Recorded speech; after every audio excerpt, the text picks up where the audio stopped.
My guest is Kim Stone. She's the CEO of the Washington Spirit of the NWSL. Stone brings nearly 30 years of leadership in professional sports and arena and management. She joined the Spirit in January 2024 as the first CEO in the club's history, overseeing all business operations and working alongside owner Michele Kang. Stone has worked previously for the Miami Heat, Golden State Warriors, and UBS Arena.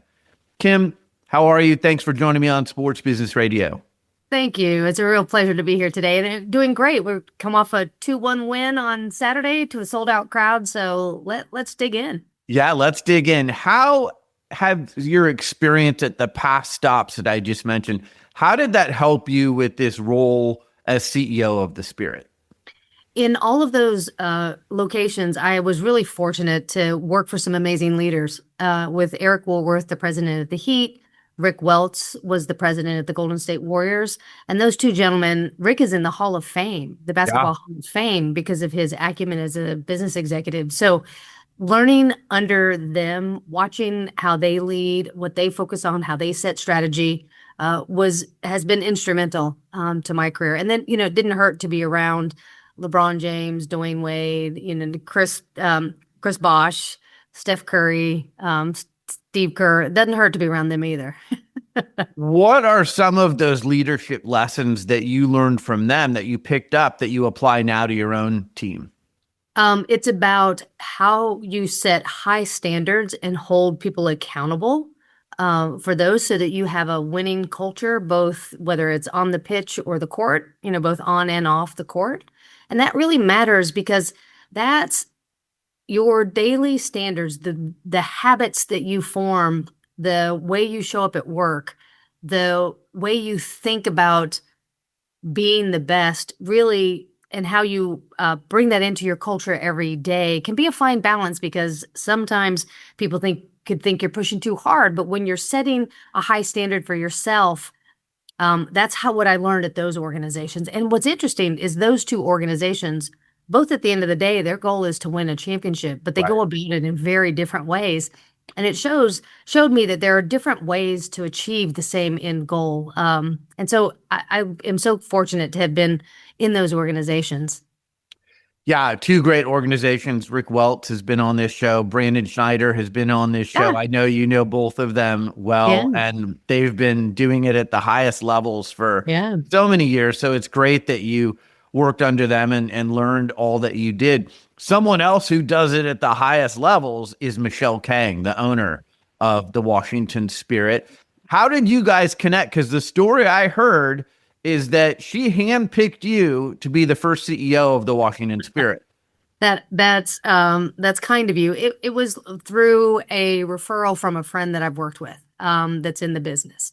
And she had a national search going on, and that was my friend gave my name to that recruiter, and so Michele is the first person I met in that process, and she was so impressive. Her vision, her dedication, and then her intelligence. Like, Michele is the smartest owner I have ever worked for, and that is no shade on anybody else.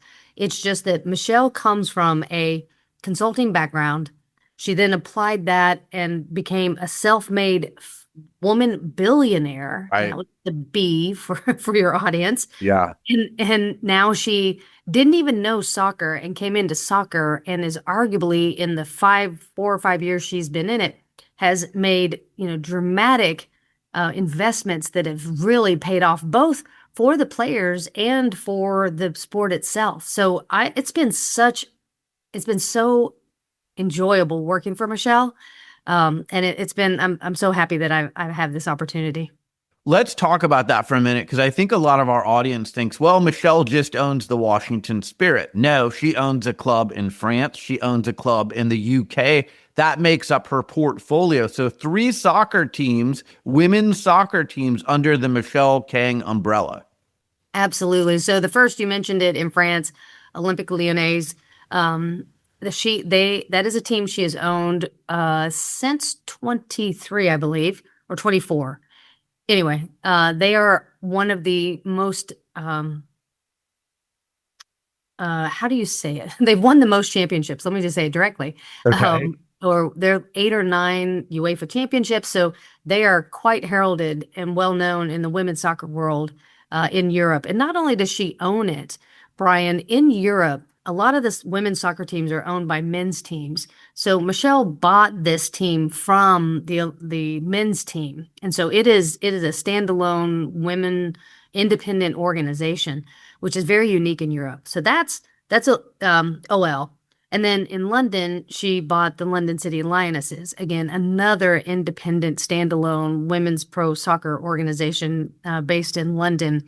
And her first year after she bought them, she got them promoted because in Europe, another thing that is unique is they have relegation and promotion. Yeah. And so we don't have that in the States.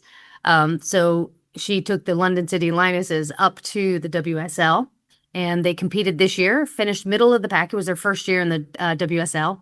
So by all means, every team that Michele has is an owner in has achieved beyond what most people thought their expectations would be for achieving. So that all comes down to just Michele's approach.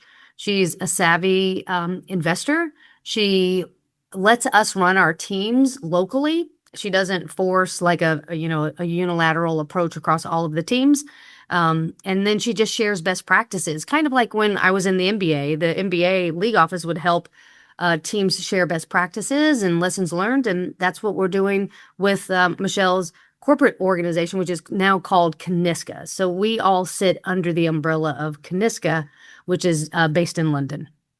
How often do the leaders of Caniska get together and discuss, hey, here are some of the synergies. Here are some things, like you said, best practices. I'm familiar with Teambo, the NBA best practices. I think it's great because it's a great idea exchange between the teams. You kind of have a little mini Teambo going on here with these 3 teams. We do. So we physically get together in person probably 2 times a year. And then monthly, we do business reviews together, again, for the purposes of, seeing how each other's business is doing. And we're, it's a great, my 2 peers at those organizations have a lot of experience as well. And it's also good to get their point of view from a European perspective. The business models between, pro sports in the US versus Europe is very, very different. It's in soccer, at least. And so it's been really good. There are good things that we can learn from each other. So we get together pretty frequently. What about things like sponsorships? Could you go to a sponsor and say, look, instead of just being the sponsor of one club, you could be the sponsor of 3 clubs? Or is it usually pretty siloed with things like that? There are synergies. So Caniska has been in existence for 2 years. So it's just sort of getting its feet under it. But, absolutely the purpose of having some multiple clubs under one organization is for the ability to do things like that. So, it takes whether it's that I've had fans of the Spirit ask me to help them get, tickets for London City. So there's, Right. It's not a lot, but it does happen, right? So there is a lot of things that we can do collaboratively across our clubs, in addition to the sharing of the best practices. I've been to Europe. I've kind of enmeshed myself in the European soccer culture. I went to AFC Richmond, where Ted Lasso is recorded, and I know they're doing something with a women's team. Ted Lasso is going to be coaching a women's team. I saw how that grew the popularity of the men's game. And actually, when I interviewed owners of European clubs, Premier League clubs, they said Ted Lasso helped increase interest in soccer over in Europe. I would imagine on the women's end, with Ted Lasso coaching a women's team, it's probably going to attract some casual fans that might not have been there before. Oh, absolutely, Bryan. I mean, the popularity and notoriety of of that show will certainly continue. Everybody wanted, another round of Ted Lasso. Right. And you see it, that sort of exposure to an audience that might have been a casual audience, it gets them more interested. It reaches new fans, and it gets, just spreads the interest. And I'm thrilled that. Plus, if you think about the next 5 years, we've got the Men's World Cup in the US this year, just in a few days. We've got the LA 28 Olympics, where last year in 24 and the Paris Games, the U.S. women's national team won Right. the women's soccer gold. So you have that in 28. And then in 2031, hopefully the Women's World Cup ends up, being in the United States. It's supposed to, but we'll have to see how everything lands. But you've got Ted Lasso, so you got exposure. Then you've got this on U.S. soil. You have all of these events happening around soccer, and soccer is so well positioned to really grow. And it's one of the most popular youth sports, so it's just going to really be sort of the proverbial gas on the fire, I hope. Let's really focus in on Washington, D.C. as a sports market and even a women's sports market.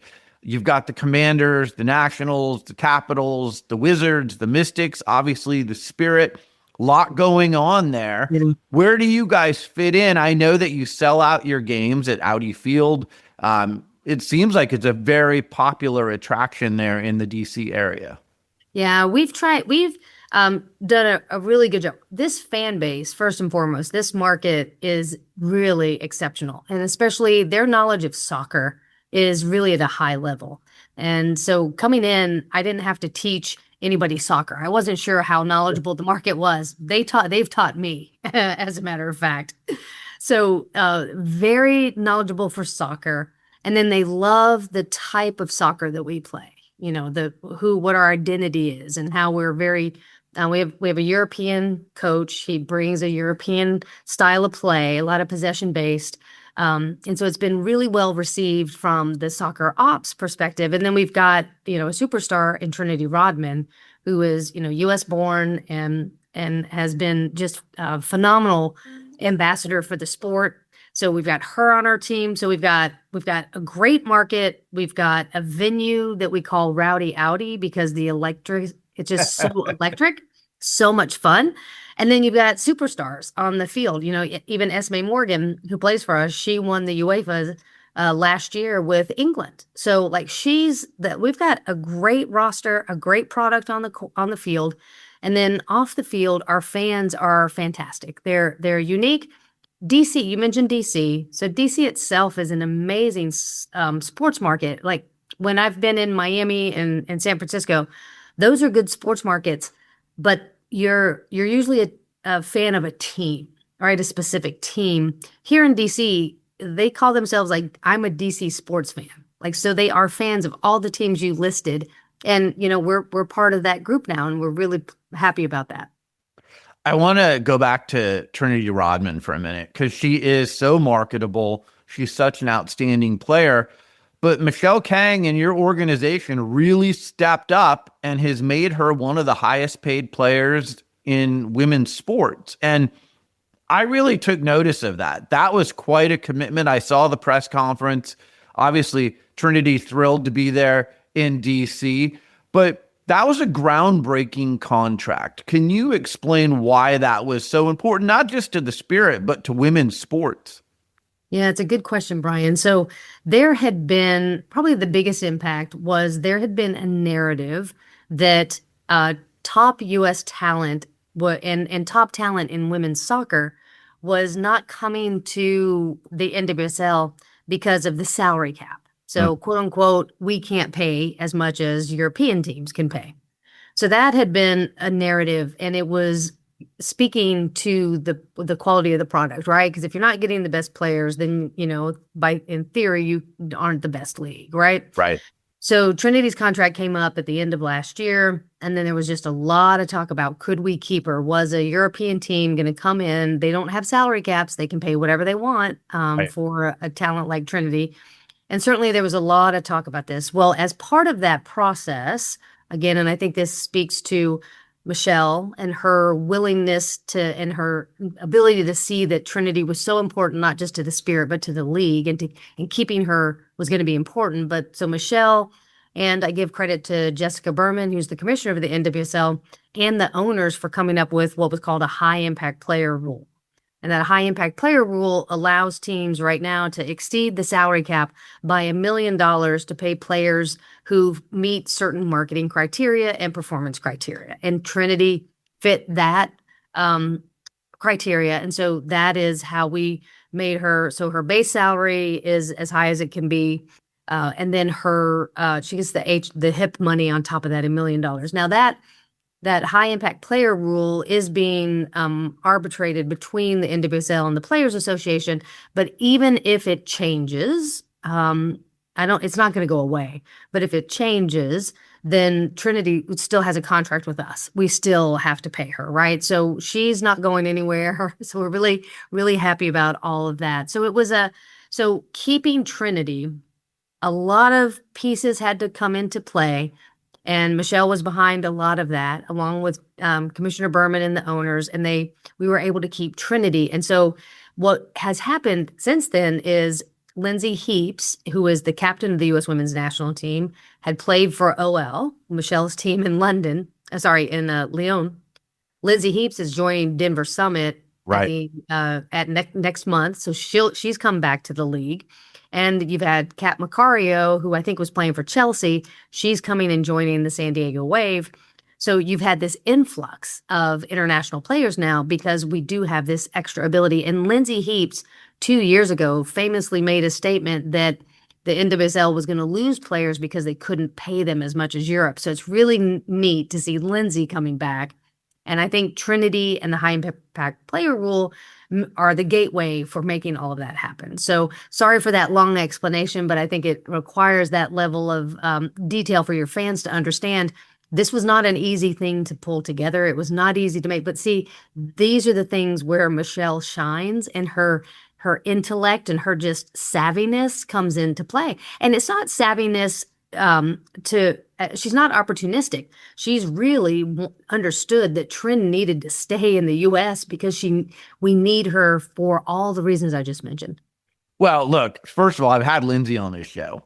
Second of all, I'm in Portland, Oregon, so I watched the Thorns, and shortly after Trinity signed her deal, Sophia Wilson signed a deal with the Portland Thorns in similar fashion, right? They use that same kind of bonus structure to be able to give Sophia a max contract as well. We had Alex Morgan here at the beginning of the existence of the Portland Thorns. I used to joke with my friends, they could probably pay her salary just based on Alex Morgan jerseys I saw across Portland on little girls. I would imagine it's the same thing with Trinity. It probably, she's very popular, and I would imagine she leads your team in jersey sales, and I've seen her in your commercials, and she's a good community partner. So that all really helps when you're giving a player money, not just to be what they do on the field, but to be the face of your franchise. Trinity's impact on the business side for both the Spirit and the broader NWSL is undisputable. Trinity does three things exceptionally well. One, she plays with joy, and she's got a flair. And she's fun. She's entertaining. Her celebrations, people wait for her to score and they want to see what she's going to do, right? So she's very entertaining. She is a talent, right? She is just very talented as a player. She was, one of the reasons the U.S. women's national team won the gold in Paris. She's one of the reasons we've been back-to-back NWSL finalists, playing in the championship the last 2 years. So she's just incredibly talented. And then the third thing, though, and I think I tell her this is her secret, her superpower, is how much she really genuinely and authentically loves interacting with fans. Trinity, after every home match, after every match, players sign autographs. Right. That's something very unique in the NWSL. So they're very accessible, and they go around and sign. Trinity is always the last player off the pitch. Right. She is. So the media can get frustrated because sometimes it'll be an hour after the game before she even comes into the media room because she's spent all that time signing autographs for fans, taking pictures, doing TikToks. She's great on social with fans. So that for Trinity, she's incredibly talented. She has a flair and a celebration and a joy that people love, and she loves the fans. I want to talk about the NWSL for a minute. So MLS changed their schedule, or they're going to be changing it. I saw a statement recently. NWSL said, we're sticking with our spring to fall schedule. Mm-hmm. Why is that important? Obviously consistency, fans are used to that schedule, but Why is that important for the NWSL? You're CEO of a team. I would imagine you were probably part of those conversations when deciding, do we want to stick with the same schedule or do we want to shift our schedule as well? It's always good to see if there are ways to drive growth in the business, right? Like that's what we're all looking for. So the schedule flip was an opportunity to say, will this grow our business, right? Bottom line is what that was. So we all dug in deep and looked at it. And at the end of the day, the conditions just aren't right at this moment for us to consider that. To your point, fans are used to the summertime. Most of us are tenants in venues. We don't own and control them. So therefore scheduling becomes a challenge. So, that's a huge component of it. And playing in the winter, about half of the NWSL teams play in cold or, ultra cold markets. And so those facilities and those, whether it's the practice facility or the stadium, they're not winterized yet. Right. You're not ready to handle that. So there's a lot of factors. So the Players Association said, we don't think this is right at this time. So, it's not changing for the next several years, but the NWSL, as any good league does, should look at how do we grow. And that was one consideration, but now we've vetted that. We got in the room and had our good conversations, and we decided collectively that for right now, we're going to stick with where we are. One of the other factors I would imagine is TV partners. Yes. The NWSL has really exploded in growth and popularity on TV. The ratings improve every year. And I just wonder, obviously they have certain windows from their standpoint. It seems like they're able to program your games in the current time slot. Maybe not if you put them up against the NFL or college football or NHL or NBA. So I'm just wondering, like, from where you sit in general, where are the biggest areas of growth for the NWSL? Certainly the media rights. You just, laid that out perfectly. That's a huge area of growth. Corporate partnerships continue to be, and for us, it's our main focus because, again, to your point, we're selling out our stadiums. So, or our stadium, I should say, Rowdy Audi. But corporate partnerships is still an area of growth. I mean, it is for any sports team because you're only limited by the innovation and creativity and your ability to convince brands to partner with you.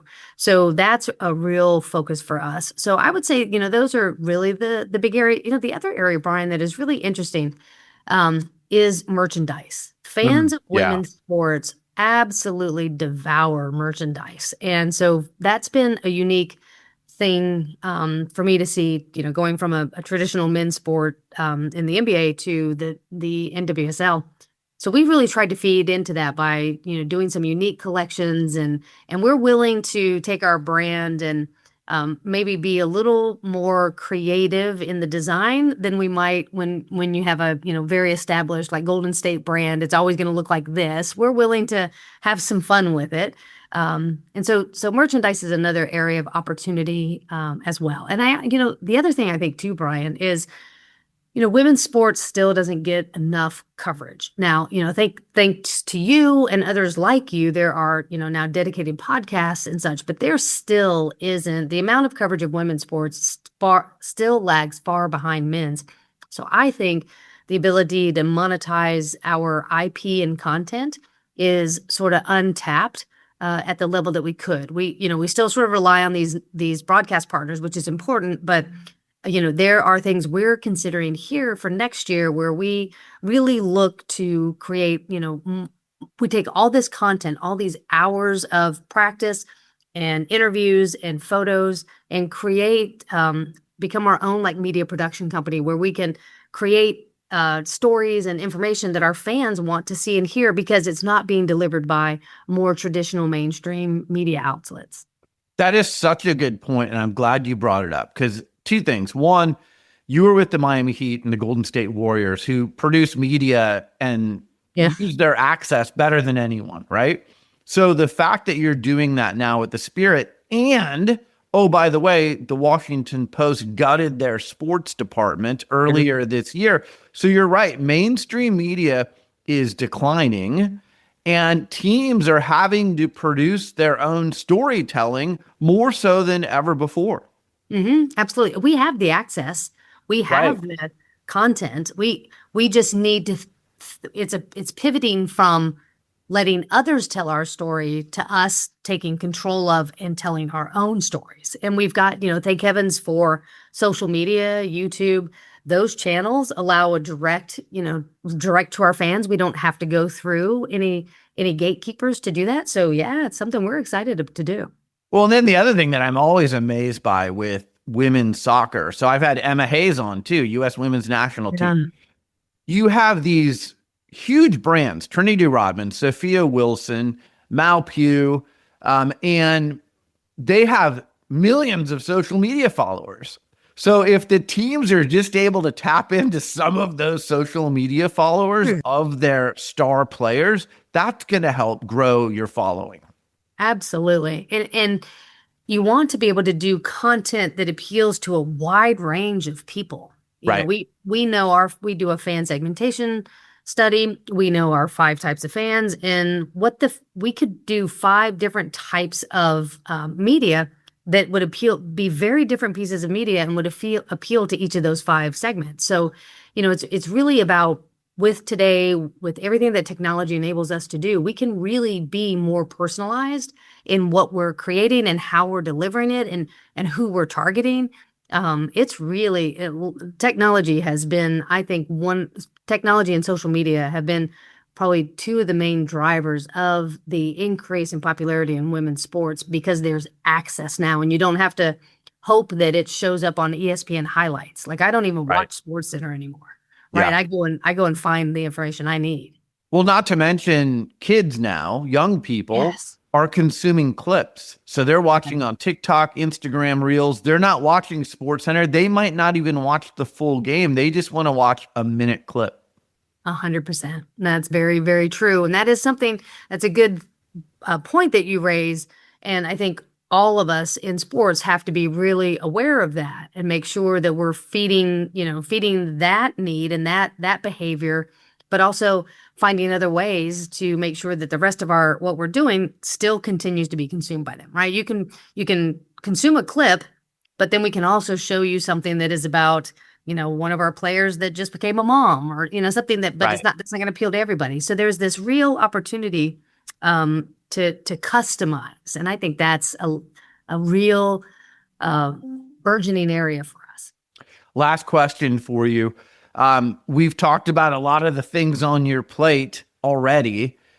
As you look ahead for the rest of the season, are there some initiatives or things on your to-do list that you're like, these are really things that I would like to try or make sure we do the rest of the season? Yes, we're going to be very active in the DC market throughout the Men's World Cup, because interest in soccer is interest in soccer. Right? So we want to make sure that the spirit shows up and creates and participates in events that are happening and activations around the DC area that allow people to just come and enjoy soccer, right? So that's number one. That's really important to us.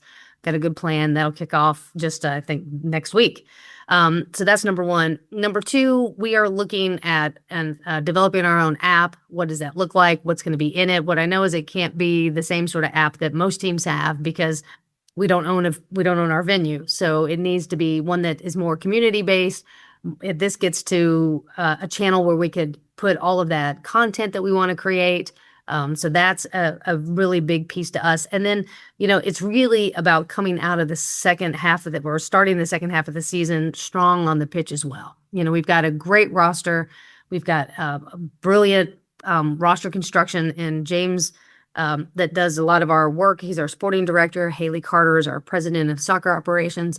So we're just excited to come out and make sure our fans come to Rowdy Audi, continue to see a great product, and make that push to we're trying to get, to a third time to the NWSL championship. We like to say around here that third time's a charm. Well, and a lot of people don't know there's a break this season, right? Because of World Cup. So when does it stop and when does it restart? So our game on Saturday was the last game before the break, and then we restart July 3rd. So we literally have about a month where we're dark. But that's why it's important for us to be out in the community, and being part of these community events that are celebrating, World Cup soccer, so that we stay a little bit top of mind. Clearly it's men's World Cup, but we think that there's just going to be this natural interest in soccer, and we want to make sure we're riding that wave as we come out of this. Kim Stone, CEO of the Washington Spirit of the NWSL. I'm going to have the pleasure of meeting you in person on June 17th in DC at the Sports PR Summit. You will be on stage. It's been great talking to you. Continued success to you. Thank you so much, Bryan. I'll see you in a few weeks. Yes, thank you.